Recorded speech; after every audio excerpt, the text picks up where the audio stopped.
Madam गुस्से में है आज। मैडम जो है गुस्से में है। ब्रश करना है मैडम को।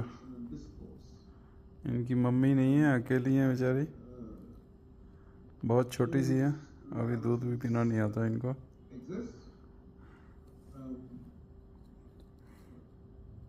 हमास के 1700 से ज्यादा ठिकानों को निशाना बनाकर हमला किया, जिसमें 500 ठिकाने पूरी तरह तबाह किए जा चुके हैं।